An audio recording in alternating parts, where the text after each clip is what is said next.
Hello students, आज का topic है moving coil galvanometer. Moving coil galvanometer होता क्या? इंट्रोडक्शन है। It is an easy and sensitive instrument. ये एक बहुत सेंसिटिव इंस्ट्रूमेंट होता है to detect and measure the electric current. Is it clear? It is an easy and sensitive instrument to detect and measure the electric current. That is the introduction of the galvanometer. Principle: it is based on the principle torque on current carrying coil kept in magnetic field. एक current carrying कोयल को अगर हम magnetic field के अंदर रखते हैं तो उस पर एक टॉर्क एक्सपीरियंस होता है। इस प्रिंसिपल पर ये बेस्ट है। नेक्स्ट पॉइंट है कंस्ट्रक्शन एंड वर्किंग, जो हम देखेंगे। अभी इसका डायग्राम बनाएंगे। कंस्ट्रक्शंस में मतलब जो जो हम मूविंग कॉइल गैलोमीटर को बनाने में जो पार्ट्स हम यूज कर रहे होते हैं वो कंस्ट्रक्शन का पार्ट होता है, और वो किस तरीके से वर्क करता है वो उसका वर्किंग का पार्ट है। तो इसमें दो पॉइंट मैंने लिखे हैं। Galvanometer consist of coil with many number of turns free to rotate about fix axis in uniform radial field. मतलब गैलोमीटर बहुत सारी कोइल्स से, जिसमें नंबर ऑफ कोइल्स को, जो कोइल्स होगी उस पर नंबर ऑफ टर्न्स हम लपेटेंगे कोइल्स के। Galvanometer consist of a coil with very number of turns, और जो कि अपनी फिक्स एक्सिस के अबाउट वो रेडियल फील्ड में घूम सकती है। Second point is there is a cylindrical soft iron core. हम एक सिलेंड्रिकल सॉफ्ट आयरन कोर इसमें यूज करेंगे। उसके क्या बेनिफिट हैं?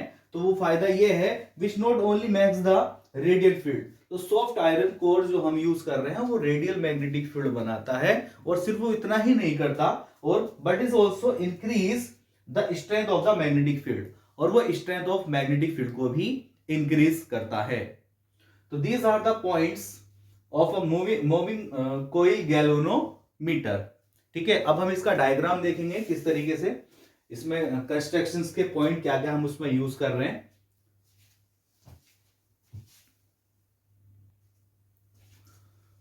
इसका डायग्राम बनाते हैं। हमें इसमें एक सिलेंड्रिकल शेफ्ट मैग्नेट चाहिए। लाइक ये एक मार्कर, एक सिलेंडर है।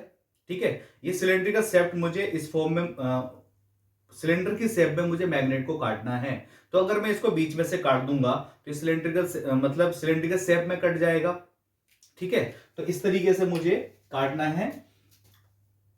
जैसे कि आप समझ सकते हैं कि अगर ये एक सर्किल है, ये इसमें से मैं बीच में से काट दूंगा तो ये सिलेंड्रिकल शेप में हमारा कट जाएगा इस तरीके से। ठीक है, इस वाले पोर्शन को मैं यहां से रफ कर सकता हूं। तो इस शेप में मुझे काटना है, तो मुझे यहां पर डायग्राम बनाना है।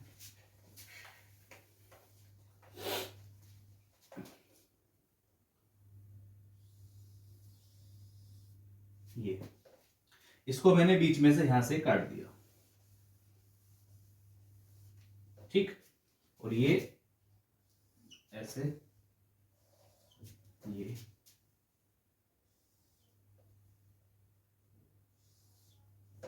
सिलेंड्रिकल शेप में काट दिया मैंने।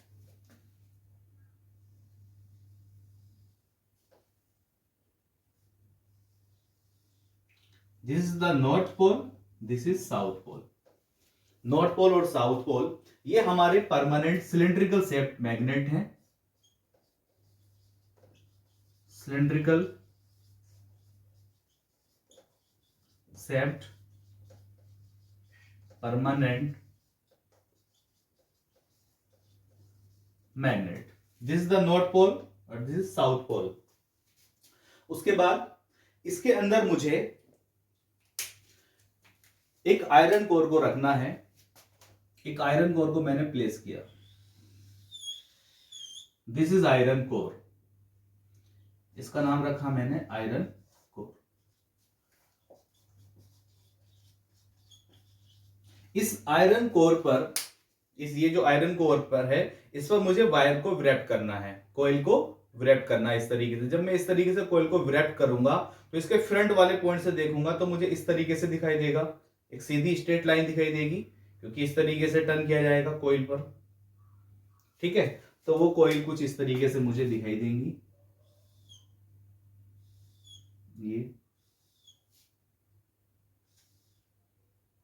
ये क्या है? कॉइल है, इसका नाम है कॉइल। ये कोई लपेटी गई है, और ये है अपना स्प्रिंग।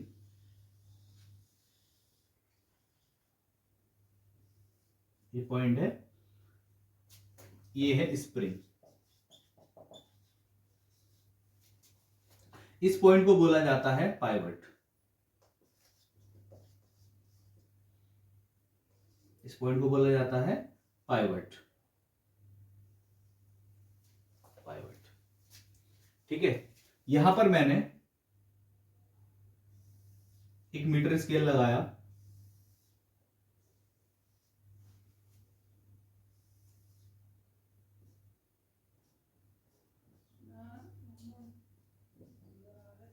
ठीक है। यहां पर एक मीटर स्केल है ये, और ये अपना है पॉइंटर। इसको हम क्या बोलेंगे, ये अपना पॉइंटर है, और ये है स्केल, ठीक। यहां पर तो मैग्नेट यूज किए, आयरन कोर ये है। इस आयरन कोर पर वायर को ऐसे लपेटा गया है, ऐसे। तो जब आप फ्रंट से देखेंगे तो वायर ऐसे तो दिखाई देगा, ये जो स्ट्रेट लाइन से दिखाई दे रही है, वायर अंदर से ऐसे लिपट के आया है, ऐसे, ठीक है। अब यहां पर नॉर्थ टू साउथ क्या बनता है, मैग्नेटिक फील्ड। तो ये मैग्नेटिक फील्ड इस तरीके से बनेगा।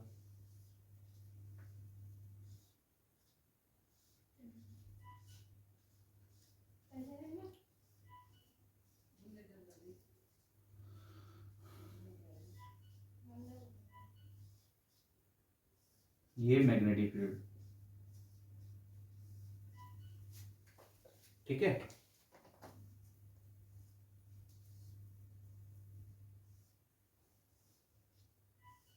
ये मैग्नेटिक फील्ड, तो इसका नाम है रेडियल मैग्नेटिक फील्ड। अब इस रेडियल मैग्नेटिक फील्ड से हमें क्या फायदा मिलता है, तो देखो जरा, ये रेडियल मैग्नेटिक फील्ड जो बनता है, ये सिलेंड्रिकल शेफ्ट मैग्नेट की वजह से बनता है। सिलेंड्रिकल शेफ्ट जो हमने ये मैग्नेट लिए हैं, तो इसके वजह से ये रेडियल मैग्नेटिक फील्ड बनता है। तो रेडियल मैग्नेटिक फील्ड का जो एडवांटेज है, वो एडवांटेज ये है कि जब हम ये कोयल इसके अंदर रखी जाती है, तो इस पर एक टॉर्क एक्सपीरियंस होता है, जो कि टॉर्क की वैल्यू हम लोगों ने पढ़ी है, tau equal to NIAB sin theta. तो वहां पर दो वेरिएबल हो जाते हैं, एक हो जाता आई और एक होता है थीटा। तो जो कोयल रोटेट हुई है, वो थीटा की वजह से रोटेट होती है या इलेक्ट्रिक करंट की वजह से रोटेट होती है। तो हम तो इलेक्ट्रिक करंट को निकालना चाहते हैं। तो अगर थीटा को हम परमानेंटली ही सेट कर दें, है ना, 1 बना दें, तो रेडियल फील्ड का कंसेप्ट ही यही है कि जो यहां पर थीटा है उसको 90 डिग्री कर देता है, और 90 डिग्री हो जाने से साइन 90 की वैल्यू हो जाती है 1। मतलब मेरा ये कहने का है कि जैसे ही ये कोईल इसके अंदर रोटेट करती है, तो ये कोईल है और ये मैग्नेटिक फील्ड लाइंस है, ये अलोंग हो जाती हैं दोनों, है ना। बेनिफिट, इसको पहले हम बेनिफिट ही पढ़ लेते हैं, इसके बेनिफिट्स ऑफ रेडियल फील्ड। क्या है रेडियल फील्ड का बेनिफिट, तो लिख देता हूं मैं, थीटा परमानेंटली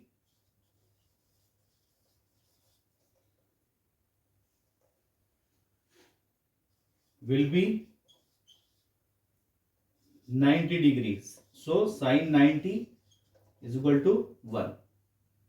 ठीक है, इससे क्या कैसे हुआ ये, देखो, ये हमारे पास कोयल थी, ये है अपने पास कोयल, और यही हमारे पास मैग्नेटिक फील्ड भी बना, यही मैग्नेटिक फील्ड है, तो दोनों अलोंग हो गए। तो अगर इस कोयल पर मुझे एरिया वेक्टर बनाना है, तो एरिया वेक्टर कैसा बनेगा, ऊपर की तरफ।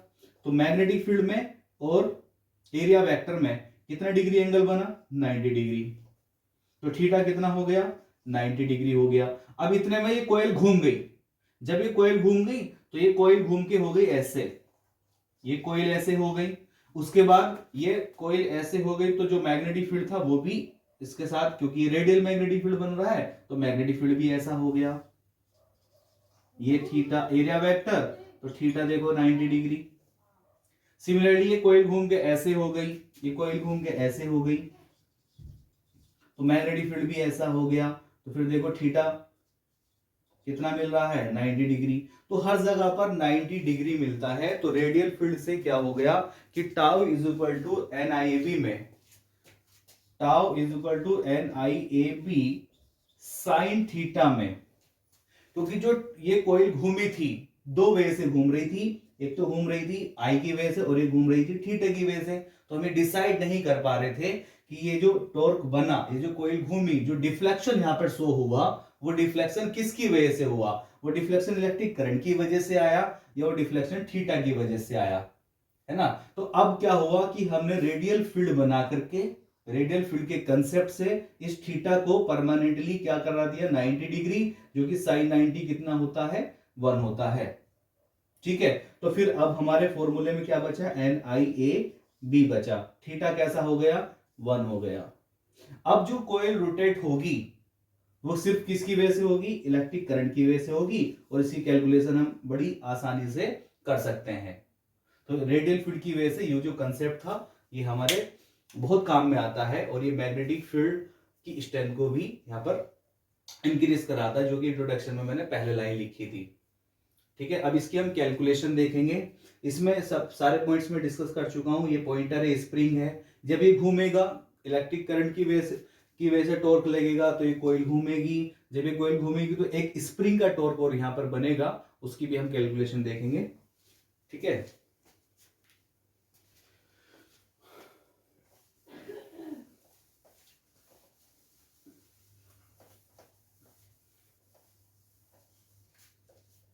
तो हमने लिखा इसमें when current flow the coil torque act on it, when current flow in coil torque on it tau is equal to NIAB। Theta 90 हो गया।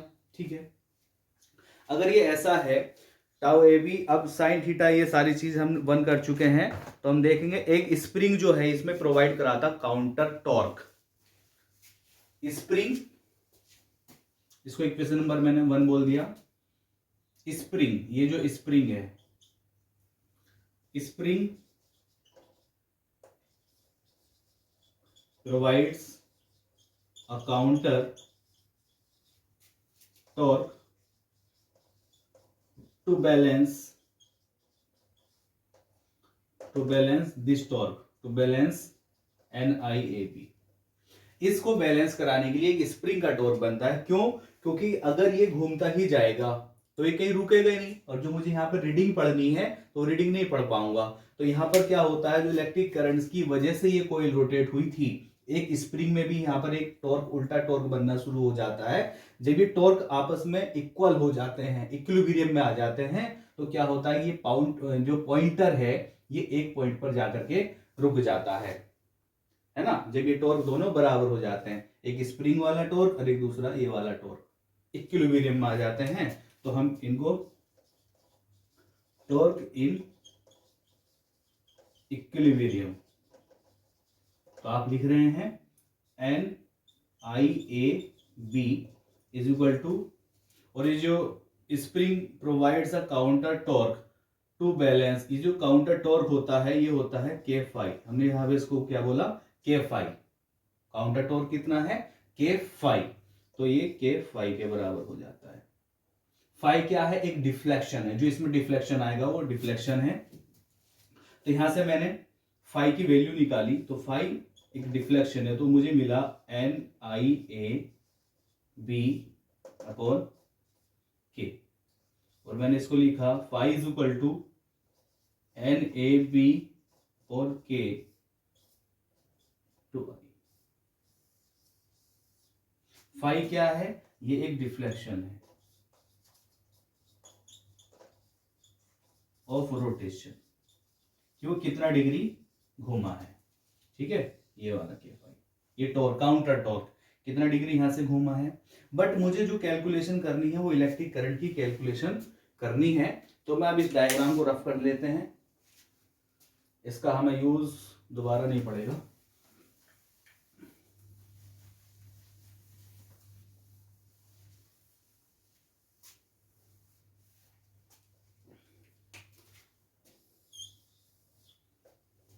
तो इलेक्ट्रिक करंट मुझे यहां से निकालना है, तो I इज इक्वल टू कितना आएगा, I is equal to K fi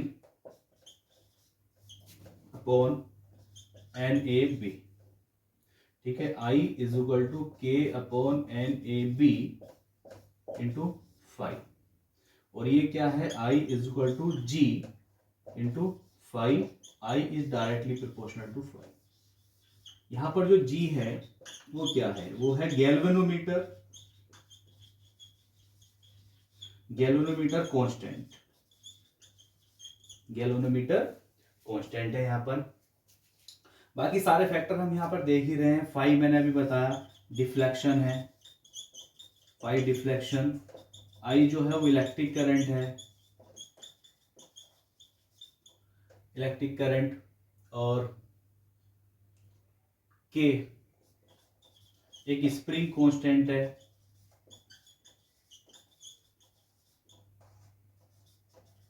area of cross section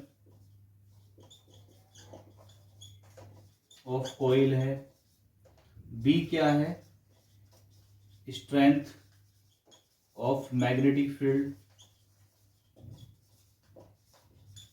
ठीक है, और यहां पर एन क्या है, एन है नंबर ऑफ टर्न्स, एन क्या है, नंबर ऑफ टर्न्स।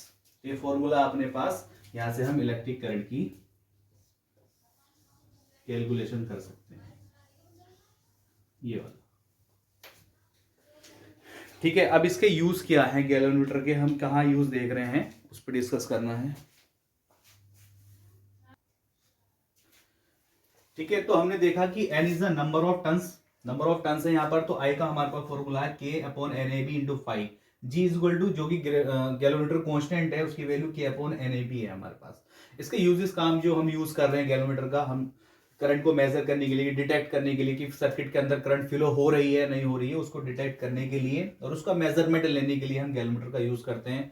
और हम देख रहे हैं कि it is used in a Wheatstone bridge arrangement, और हमने व्हीटस्टोन ब्रिज पढ़ा है ना, उसके अरेंजमेंट में भी हम गैल्वेनोमीटर को लगाते हैं और ये देखते हैं कि अगर गैल्वेनोमीटर के अंदर जो मिडिल ब्रांच में लगा होता है उसके अंदर करंट फ्लो नहीं हो रही होती है, तो उस ब्रांच का कोई मतलब नहीं बनता, जिससे कि हमारा ब्रिज जो है वो बैलेंस कंडीशन में आ जाता है, तो वहां पर भी हम इसका यूज करते हैं।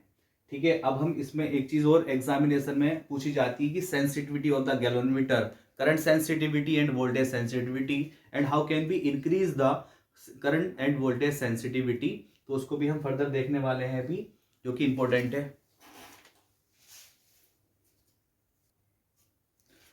तो सेंसिटिविटी को हम समझेंगे थोड़ा सा इस तरीके से, देखें कि सेंसिटिविटी अगर इलेक्ट्रिक करंट फ्लो हो रही है और उसमें डिफ्लेक्शन हमको मिलता है five, electric current I flow होने पर हमको डिफ्लेक्शन मिल रहा है फाइव, अगर यूनिट करंट फ्लो होने पर तो ये डिफ्लेक्शन मिलेगा फाइव अपॉन आई, इसी को कहा जाता है सेंसिटिविटी।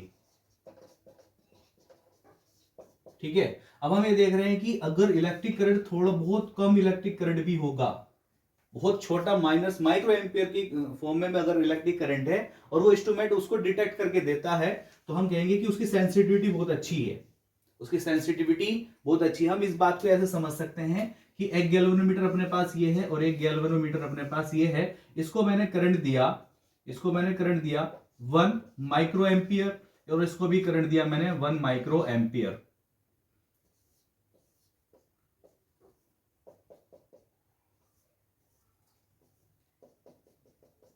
ठीक है, इसने डिफ्लेक्शन दिखाया, इसने डिफ्लेक्शन दिखाया सपोज 40 डिग्री पर, 40 डिवीजन पर डिफ्लेक्शन दिखाया, और इसने डिफ्लेक्शन दिखाया सपोज 20 डिवीजन पर, इसने 40 डिग्री पर, इसने 20 डिवीजन पर डिफ्लेक्शन दिखाया, जबकि मैंने दोनों को जो करंट दी थी वो कितनी दी थी 1 माइक्रो एम्पियर 1 माइक्रो एम्पियर। तो किसने डिवीजन, किसने ज्यादा डिवीजन ज्यादा दिखाए, तो इसने ज्यादा डिवीजन ज्यादा दिखाया, तो मैं बोलूंगा कि ये मोर सेंसिटिव है, मोर सेंसिटिव है ना। इसने बहुत छोटी सी बात को बहुत बड़ा कर दिया, एक तरीके से ये मानिएगा, बहुत छोटी सी करंट दी और इसने अच्छा डिफ्लेक्शन दिखाया, इसकी सेंसिटिविटी बहुत ज्यादा होती है। तो सेंसिटिविटी को कैटेगराइज किया गया दो पार्ट में, एक तो है करंट सेंसिटिविटी, करंट सेंसिटिविटी, दूसरा है वोल्टेज सेंसिटिविटी। इसमें पहले हम डिस्कस करेंगे करंट सेंसिटिविटी के बारे में। तो इसमें लिखा था रेट ऑफ चेंज, डेफिनेशन है the rate of change in deflection with respect to current, जो मैंने I लिख दिया। It is denoted by current sensitivity को हम डिनोट कर रहे हैं IS से, तो IS is equal to rate of change in deflection, that is phi upon I। ठीक है, और I की वैल्यू अभी हमने लिखी थी।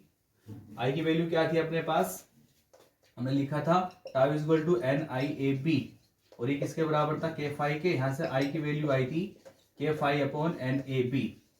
तो यहां पर पुट करें फाई अपॉन I की वैल्यू है ये K phi upon NAB, phi phi cancel out, तो NAB अपॉन K।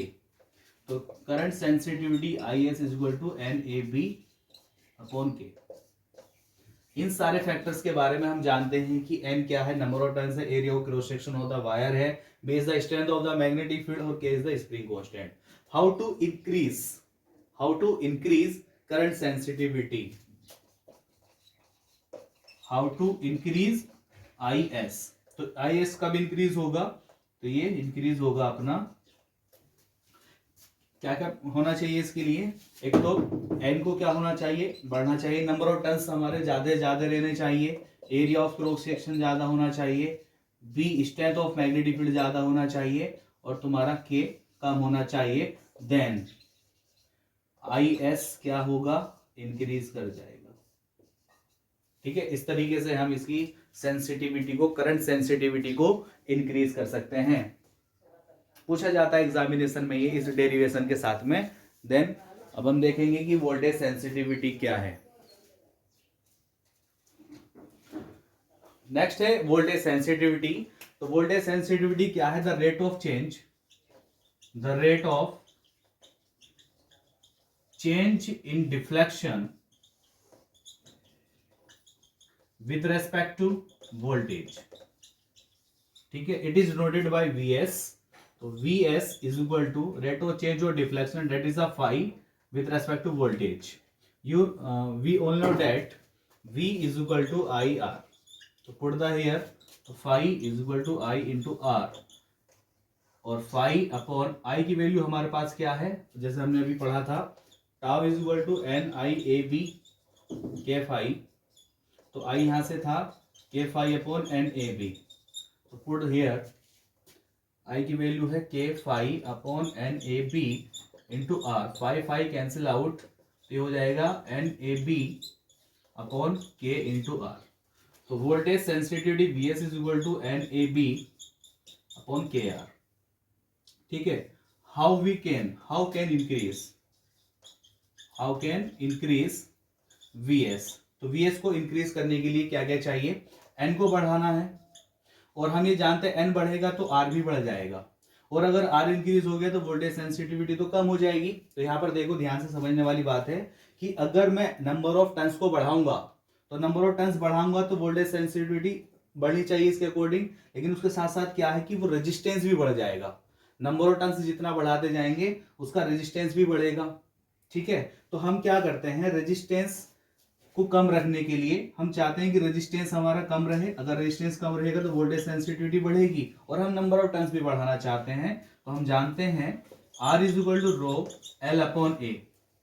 ठीक है, तो हम रेजिस्टेंस को कम करने के लिए एरिया को बढ़ाएंगे। एरिया कैसे बढ़ेगा, हम थिक वायर यूज करेंगे, थिक वायर यूज करेंगे, है ना। हम कौन सा वायर यूज करेंगे, थिक वायर यूज करेंगे, मोटा वायर यूज करेंगे, जिससे कि उसका एरिया बढ़ेगा और ये वाला रेजिस्टेंस हमारा कम हो जाएगा, जिससे हमारी वोल्टेज सेंसिटिविटी कंट्रोल हो जाएगी। हम बढ़ा सकते हैं वोल्टेज सेंसिटिविटी को। बाकी जो फैक्टर हैं, के है वो डिक्रीज होना चाहिए, B स्ट्रेंथ इंक्रीज होना चाहिए, देन VS इंक्रीज हो जाएगा।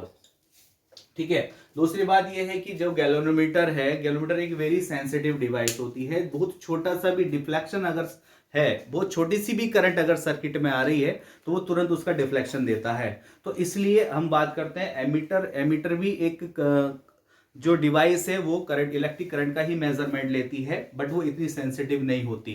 तो अगर हम बात करें कि एमीटर के कंपैरिजन में हम गैल्वेनोमीटर को क्यों यूज करते हैं, तो ये बहुत ही, इसका आंसर ये है कि बहुत सेंसिटिव डिवाइस होती है। बहुत छोटी सी माइक्रो एम्पियर की फॉर्म में भी अगर सर्किट के अंदर करंट है तो वो उसको डिटेक्ट करके मेजर कर लेती है, जबकि एमीटर ऐसा नहीं करता। ठीक है। Okay, thank you all of you.